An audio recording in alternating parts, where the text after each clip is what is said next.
Bonjour, bienvenue à tous dans la pensée d'Aline. C'est toujours un plaisir de vous retrouver chaque semaine. La pensée d'Aline est pour moi un moyen de partager avec vous mon ressenti, mes réflexions sur l'étude du programme Viens et suis-moi. Cette semaine, je partage avec vous mes réflexions sur les chapitres 30 et 31 du livre d'Alma. Alors, ce que j'ai trouvé intéressant de faire, c'est de regarder un petit peu les arguments mensongers, les fausses croyances que Corior propage parmi le peuple et qui sème un peu la confusion finalement et le doute dans l'esprit du peuple de Zarahemla. Ces arguments, je les trouve intéressants parce qu'ils me permettent de voir un petit peu comment aujourd'hui l'adversaire utilise les mêmes arguments pour tromper les gens. Et donc c'est intéressant de voir donc les techniques, un petit peu les mensonges de l'adversaire.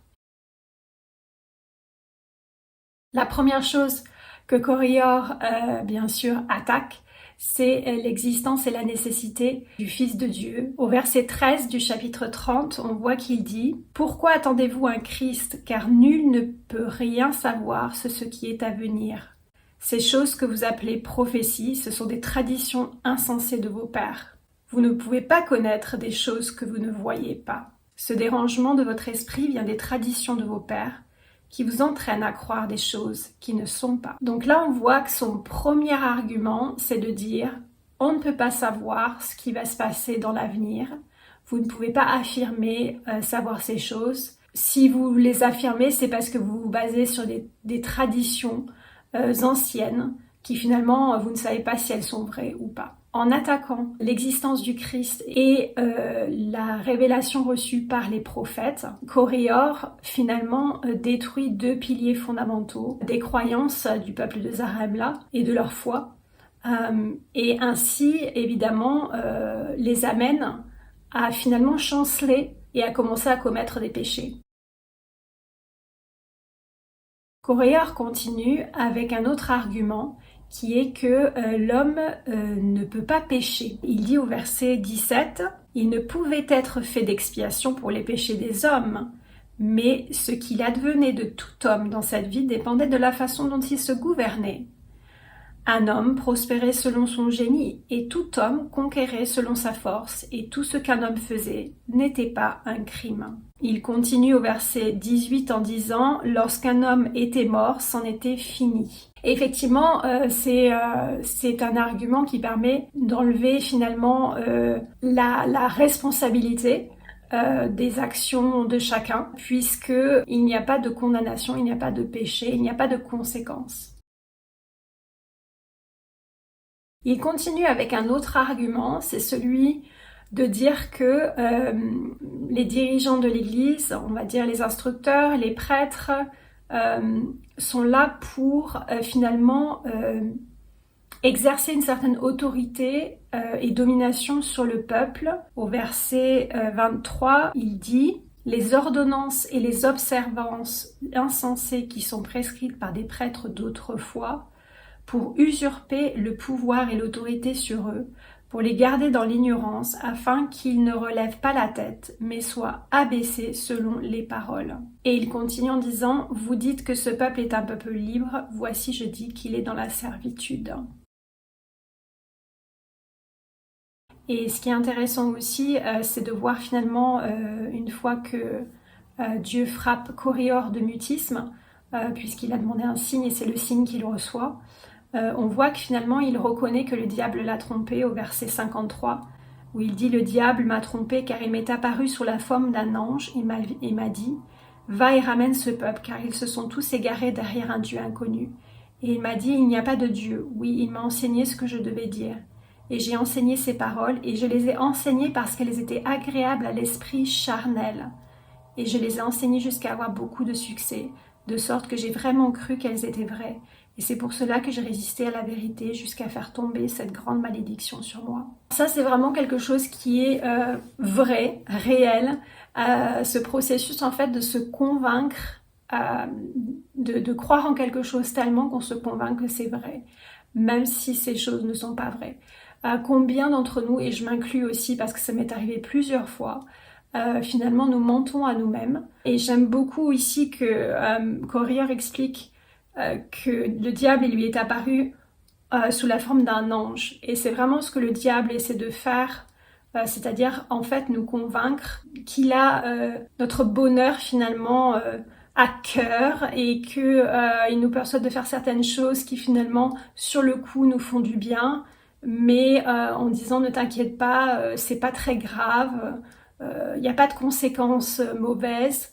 Je pense par exemple à une addiction et qui finalement au départ commence toujours par quelque chose de finalement pas si mauvais que ça. Et c'est un peu sa technique, hein. C'est vraiment d'apparaître comme quelque chose de bien, alors que finalement sur le fond, c'est vraiment quelque chose de mauvais pour nous. Et il y avait aussi un discours cette semaine dans le manuel Deviens et suis-moi, qui était suggéré, qui s'appelle Ne me trompe pas de Gary Stevenson. Et dans ce discours, il explique que Satan, le père des mensonges et le grand imposteur, voudrait que nous remettions en question les choses telles qu'elles sont réellement et que nous ignorions les vérités éternelles ou que nous les transformions en quelque chose qui paraisse plus plaisant. L'adversaire cherche à vous tromper. Il a toujours faim d'être quelque chose qu'il n'est pas. Il essaye toujours de cacher qui il est vraiment. Il affirme que l'obéissance vous rendra misérable et vous privera du bonheur. Dans un autre discours, cette fois de président Hawkes, qu'il avait donné en 2009, qui s'appelle « Ne vous y trompez pas », il parle en fait de comment déjouer ces ruses de l'adversaire pour nous confondre, pour nous embrouiller l'esprit et de nous faire prendre ce qui est mal pour le bien. Il donne quelques indications comment déjouer cela. Il cite Doctrine et Alliance 45-57 qui dit « Car ceux qui sont sages ont reçu la vérité, ont pris l'Esprit Saint pour guide et n'ont pas été trompés. En vérité, je vous le dis, ils ne seront pas abattus ni jetés au feu, mais supporteront le jour. » Donc il explique que le Saint-Esprit finalement est celui qui va nous permettre de reconnaître les ruses de l'adversaire et surtout de reconnaître la vérité du mensonge. Il continue Elder Hawkes en disant « Que devons-nous faire pour prendre l'Esprit Saint pour guide ? Nous devons nous repentir de nos péchés chaque semaine et renouveler nos alliances en prenant la Sainte Seine avec les mains et le cœur pur comme il nous est commandé de le faire. Nous devons respecter les commandements, prier pour être guidés, aller à l'église et prendre la Sainte Seine tous les dimanches.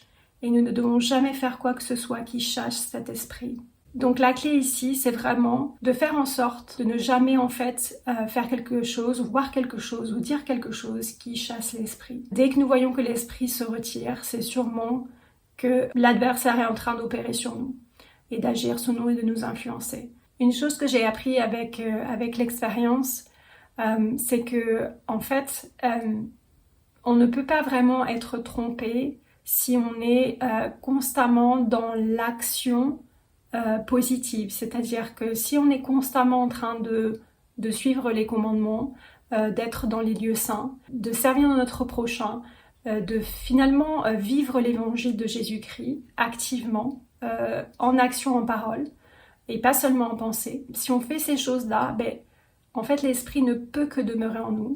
Et c'est vraiment une protection pour nous de ne pas être induits en erreur par les mensonges et les tentations que l'adversaire peut nous envoyer en fait.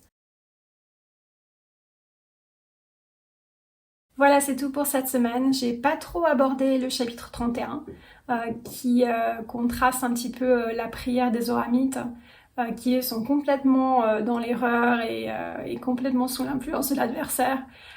Et la prière d'Alma qui est tellement inspirée, tellement le reflet de la belle personne qu'il est, du serviteur de Dieu qu'il est. En tout cas, je vous souhaite une très bonne lecture des chapitres 30 et 31 et que cette pensée d'Aline apportera quelque chose de positif à votre étude. Je vous souhaite une très bonne semaine et je vous dis à la semaine prochaine.